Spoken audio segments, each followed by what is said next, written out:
there.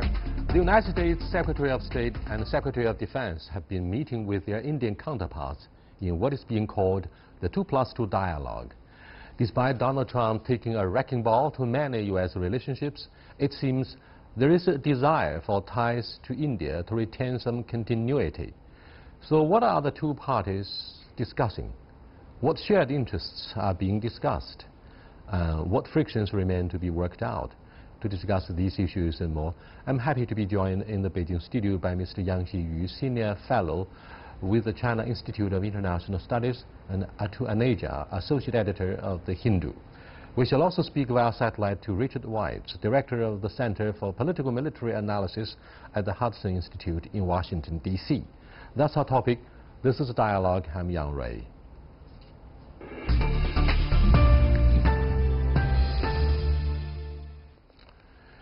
Welcome to our discussion here, gentlemen. Atul, do you think some joint statements or announcements are likely to be made as part of the tangible outcome, if any, coming out of the 2+2 dialogue between the United States and India? Well, there is a possibility that there would, I'm not sure about the joint statement, but there could be an agreement on communications systems or on the communication arena. Probably we'll have something in principle decided in this meeting to be followed up by another meeting where the actual signatures are done. This was a pattern which was followed when we had the logistics agreement with the United States. So that's one possible deliverable which might come here. There might be some weapons deals, or although I'm not sure whether on a 2+2 format you're going to announce commercial deals so much, but definitely discussions on possible transfer of military hardware from the United States to India.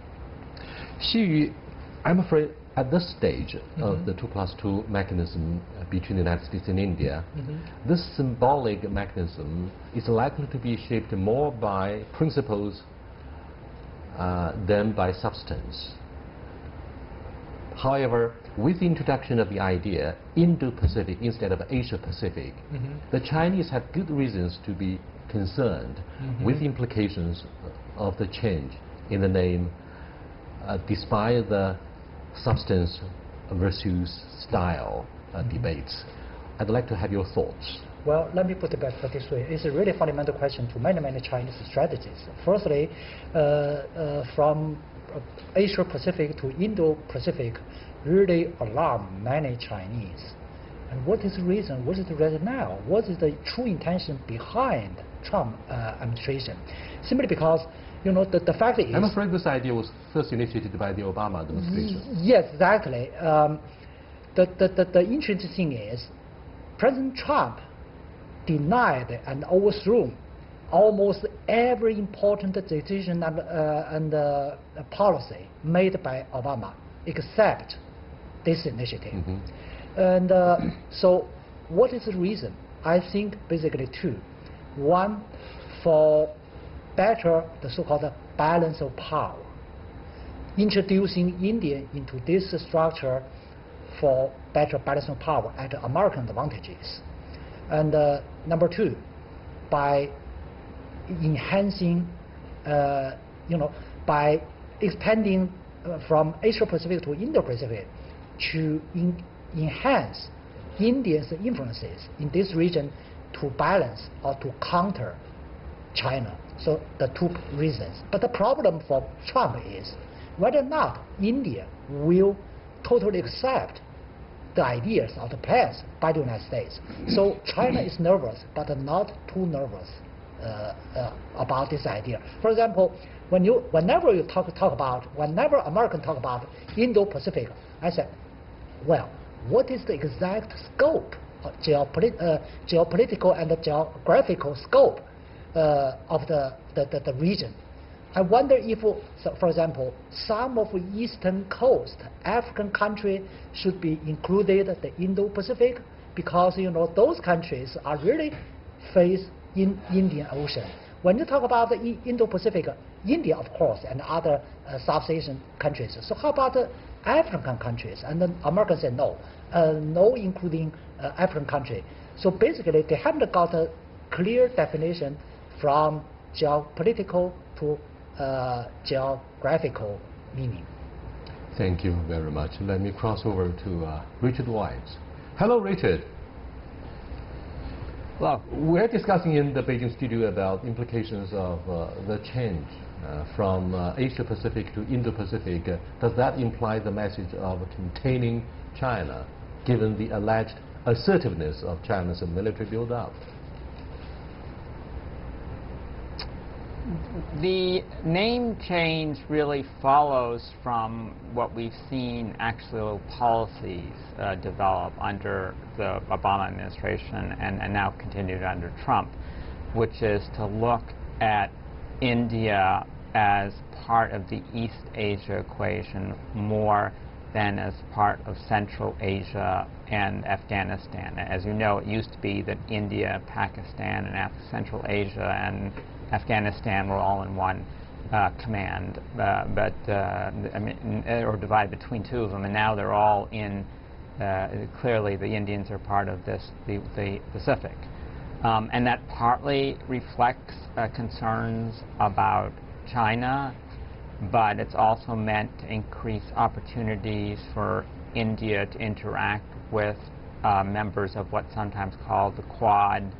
That would be Japan, Australia. Richard, I wonder if you can respond to Mr. Yang Xiyu's concerns about the definition of the Indo-Pacific Ocean. For example, does this area actually cover from the states in East Africa? Because along the coastline of Africa, some are also facing the Indian Ocean. And geopolitically and geologically, do you think this area is broad enough to cover all of these African nations? No, those would normally be considered part of CENTCOM, Central Command. And the U.S.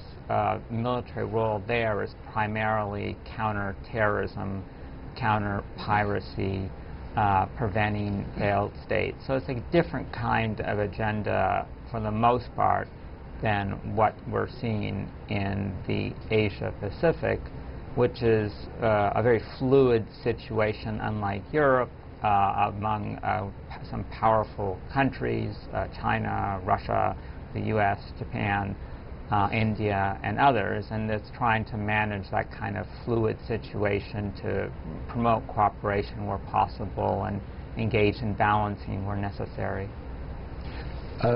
Too, no one questions China's ambition to turn our current Navy into a blue water one, given the momentum of our military build-up, particularly under the leadership of Mr. Xi Jinping. Some of the voices in China point out, look, it might be time for the Chinese Navy to consider the construction of yet another fleet, other than the existing three ones, the Indian fleet, based on our anti-currency flotilla in the Somali waters. Plus, we have also built a logistic base in Djibouti. So, do you think India will respond strongly and would consider the Chinese move a provocative one, despite the Chinese concerns? Hey, we have so much oil energy coming out of Africa and the Middle East. We need our own flotilla and fleet to protect our own regional sticks in this part of the world.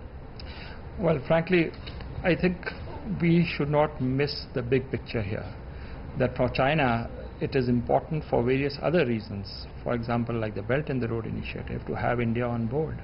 This is part of the picture. So while you do have some of legitimate concerns in terms of trade and energy security in the Indian Ocean, yet it doesn't make sense for China to antagonize India and therefore de-link India from a far bigger priority, which is Eurasian Belt and Road Initiative. So I doubt Chinese intent would be to provoke India. As far as the interpretation from India will come, well, there are two things which are happening. One is that while you mentioned Djibouti is taking place, Hambantota in Sri Lanka is not a military base, but yet it may have military implications. That's what people from the military background may think of. India too has also been doing its own homework in the Indian Ocean. For example, Assumption Island in Seychelles is like a bare base for the Indian Navy. You have in Oman, It happened during Modi's visit. Another facility which can be provided to the Indian Navy. So I do, and then Mauritius itself is a very important country for the Indian Navy. So I do think that despite the natural evolution of Chinese Navy, as far as the Indian Ocean is concerned, Indian Navy is pretty comfortable in the kind of areas where it has its strengths, and that is along specific sea lanes. So I very much doubt, given the big picture, and then specifically in the Indian Ocean, that this is something which will particularly alarm the Indians, yet it would be a topic for a dialogue, which started in Wuhan, which has to acquire various other dimensions, and I think Indian Ocean is a very important dimension which Indians and Chinese should be talking from the top level to the specialists, and that is something which possibly will get further impetus once Chinese naval power expands. And by the way, it doesn't expand so quickly. Navies expand, it takes years for them to really come into their full. Yet the intent we see is happening. So there's a lot of space in between to dialogue and come to mutual understandings. Pretty soon, a massive war game is to take place across the Eurasian continent between Russia and China. Moscow will commit up to 300,000 troops and over perhaps 1,000 fighter jets to this military maneuver. China will send 3,000 troops and the best tanks to be part of the game. Now, do you think this war game is designed to coincide with the 2+2 security dialogue between and a diplomatic dialogue between Washington and New Delhi? Not at all. Actually, the fact is the joint military drills between China, Russia, and Mongolia had been planned far before the plan of 2+2 between India and US. And the drill now is really designed for the 2 points of strategic shifts. One strategic shift is originally that drill, say Oriental 2018 or 2016 or so on, and back in 1981 was designed to enter China, target that China. In the Cold War era, the Soviets have a pair of big drills. One is the Western drill annually, target at NATO, and one is the Oriental, target at China. So at that time, every year, whenever the Oriental exercises made by Soviet and Mongolia, always alert PLA extremely highly. We regarded at that time such exercise may develop as a prelude or preparation to invade China. So we were very alert and nervous. But this year, we not only no nervous at all, but we join in. That's a strategic shift, say, from the foes to friends to have a joint drills. That's one shift. The other shift is the China-Russia cooperation expanded from bilateral to multilateral. And I can expect it. Now, it's not only, you mentioned lots of Russia troops and 3,000 Chinese, a group of Mongolia. Maybe sometime later, more countries join in. It's an open platform. On the platform of the SCO, are you suggesting? Yeah, it's possible. So I think such a drill, originally from Soviet and Russia, is turning gradually into an open cooperation platform for shared security. So that's not a target any specific. But for Russia, I believe such expanded multiple drills really send a signal to US and NATO, say, look, this is the largest ever military drills taking place in the eastern part. However, it could be moved quickly towards the west, at least for Russian troops, because the key part of the drills is to train the capability of long distance projection for the large scale of troops by Russia. So basically, for Russia, they have a unique strategic purpose. But for the multilateral level, I think all of the three countries really want to make use of this platform as open, as expanded cooperation and so on. So basically, I think it's really a great strategy. Okay, let me go back to Richard.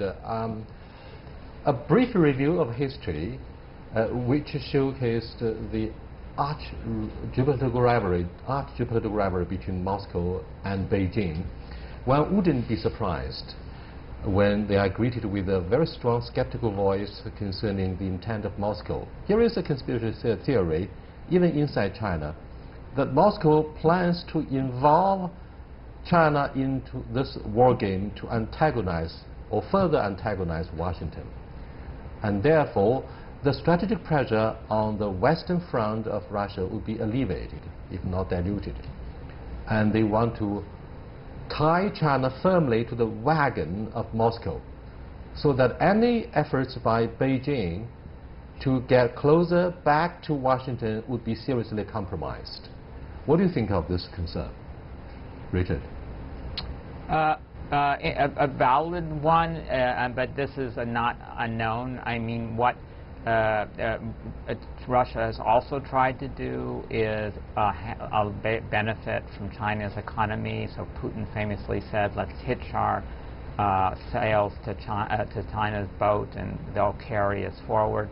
But we've seen that to some extent. But the two parties have been careful to avoid this kind of entrapment. So the Chinese refuse to recognize some things that Russia is doing in eastern Ukraine or the occupied parts of Georgia, and the Russian, for fear of getting into antagonism with those kind of countries, and the Russians have been not fully supportive of China's territorial claims in the East and South China Sea. And so the interesting thing about this alignment is it doesn't require the other country to support all the territorial claims, which I think makes it a bit more flexible. So it's having these exercises. China then is allowed to have exercises with other countries. As we know, the Ministry of Defense has said it's going to do about 20 major exercises this year. So that's possibly a goal, but it wouldn't work just because of the way these exercises are diluted. And both countries are too clever to allow themselves to be boxed in that way. Well, Atu, Yeah.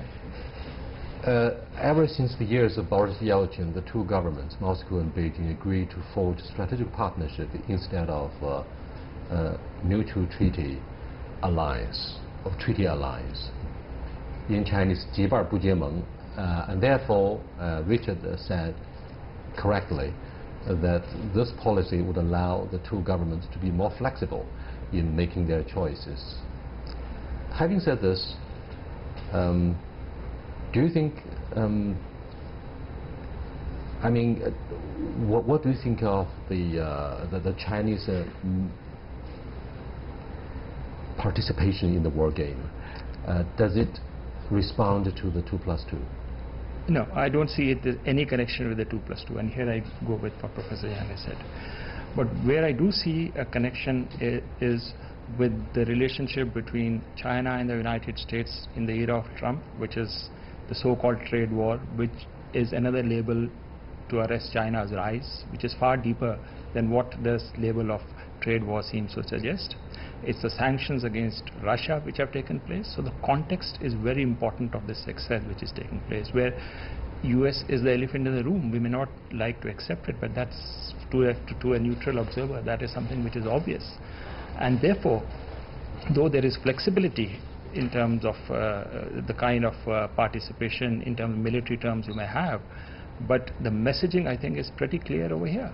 Is China and Russia, that when it comes to the rise of China or Russia's own rise, then these are no-go areas for the United States. I think this exercise is a demonstration of that, rather than having any connect with the much smaller 2+2 dialogue which is taking place in New Delhi. India is also hit by the United States on steel and aluminum, yes. And you are barred from buying oil and weapons first from Russia and then from Iran. The two governments, New Delhi and Washington, seem to be on loggerheads on these issues. Will this prevent India from getting close to the United States, as you are still leader of the non-aligned movement? I've spoken of the efforts by Beijing and Moscow not to forge military alliance. Instead of we have the so-called very special strategic partnership. Well, I think it's very important to understand the complexity of the India-US relations, as it is important to understand complexity of big countries with the United States. Now, I think what's most important is the post-1998 formulation which India had after its nuclear tests. We used to call it independent foreign policy based on non-alignment. The terminology changed to what we called strategic autonomy. It is extremely significant that when we had the Wuhan summit, the statement which came out from the Indian side, we had two separate statements, if you recall. We didn't have a joint statement in Wuhan.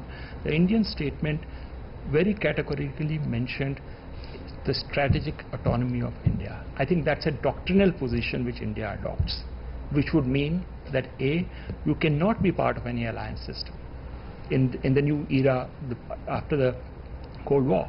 So that having, then within the strategic autonomy framework, how far can you go with specific big powers? For example, you cannot go so far with the United States as to antagonize Russia, on which our nuclear triad is dependent. Nuclear submarines have come from Russia to us. We can't go so close to the Americans as to jeopardize our very strong strategic relationship with Russia.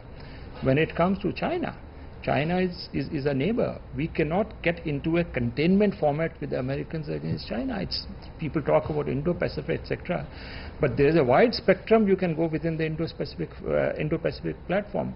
I can categorically say that it is not in India's interest to join the Indo-Pacific military quad, which gives in symbolic terms or substantially that India is engaged in containment of China. When it comes to Iran, we may tweak our oil supplies from Iran because of the pressure which is coming from the Americans.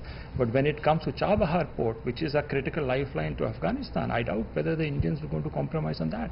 So it is basically, while we talk to the Americans, the series of red lines and gray zones we keep defining. And that is the complexity of the relationship. But these are very clear red lines which I mentioned to you, which we will not align with the Americans. And this is not now, but this definitely during the non-aligned movement phase, but more pronouncedly after the 1998 nuclear tests. Atul has made the Indian concerns very clear and laid bare their concerns about the options. What do you think of the Chinese strategy in face of a cautious strategic autonomy under the Modi administration? Well, I think China, firstly, now engage with both India and the US with different approaches. Engagement with India this year, the President Xi Jinping and Prime Minister Modi have met twice, and the two meetings really strengthened the bilateral ties.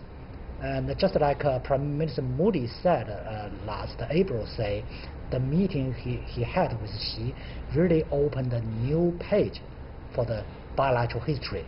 So in the whole picture is, on one part, India really increasing ties, exchanges with the United States with multiple areas. But on the other hand, India really effectively improve and strengthen relations, not only with China, but also with India, with Russia. So the interesting thing is, it seems to me that India is very smart. Now the competition between China, US, Russia, US is more and more intensive. And such a competition objectively provide greater opportunities for India's national interests. And that means, on the other hand, tie India to any of the power means a huge opportunity for India's national interests. So China has a strategic confidence to say India will never ever to be tied up to American alliance framework, both historically and now.